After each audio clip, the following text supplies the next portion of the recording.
கண்டிப்பா மக்கள் எல்லாரும் செம்ம டென்ஷன்ல இருப்பீங்கன்னு தான் நினைக்கிறேன். ஏப்ரல் 23ஆம் தேதி தமிழ்நாடே திரண்டு போய் ஓட்டு போட்டு வந்தாச்சு. 85% வாக்குப்பதிவுன்னு மக்கள் இந்த தடவை அவங்களோட பலத்தை காமிச்சாங்க. ஆனா இப்போ மக்களோட மனசுல ஓடுற ஒரே கேள்வி, மே 4ஆம் தேதி ரிசல்ட் அப்ப யார் ஜெயிக்க போறாங்க? இன்னும் 3 நாள் தான் பாக்கி. மே 4ஆம் தேதி காலையில 8 மணிக்கே ஓட்டு எண்ணிக்க ஆரம்பிச்சதும் கண்டிப்பா எல்லாரோட கண்ணும் டிவிலையும் மொபைல்லையும் தான் இருக்கும். அதுலயும் இந்த எலெக்ஷன் சாதாரணமானது கிடையாது.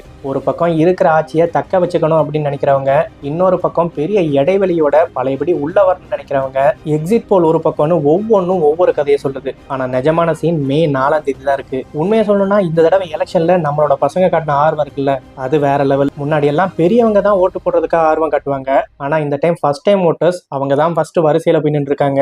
மெரினா பீச்ல ஆரம்பிச்சு மதுரை மல்லி வரைக்கும் ஒரே பேச்சு தான் ஓடிட்டு இருக்கு. புது தம்பி வரப்போகுதா இல்ல பழையவங்களே ஆட்சியை பிடிக்க போறாங்களாங்கிறது. இப்பவே தமிழ்நாடு முழுக்க பலத்த பாதுகாப்பையும் போட்டாச்சு. அந்த ஒரு ஸ்ட்ராங் ரூம் முன்னாடி போலீஸ், சிசிடிவின்னு எல்லாமே ரொம்பவே டைட்டா தான் இருக்கு. மே 4ஆம் தேதி ரிசல்ட் வந்ததும் கொண்டாடுறதுக்கு ஒரு பக்கம் ஆர்வமா இருந்தாலும் கொஞ்சம் அமைதியா இருக்கணுங்கிற மாதிரி கவர்மெண்ட் சொல்லியிருக்காங்க. ஸோ கொண்டாடுங்க, கொஞ்சம் பாதுகாப்பா கொண்டாடுங்க. ஸோ மக்களே, உங்களோட ஏரியால நிலவரம் எந்த மாதிரி இருக்கு, யாரு ஜெயிப்பாங்க அப்படிங்கிற மாதிரி நீங்க நினைக்கிறீங்கிறத மறக்காம கமெண்ட் பண்ணுங்க. அப்புறம் மே 4ஆம் தேதி அப்பப்ப லைவ் அப்டேட்டோட வரேன். மறக்காம சேனலை சப்ஸ்கிரைப் பண்ணிக்கோங்க.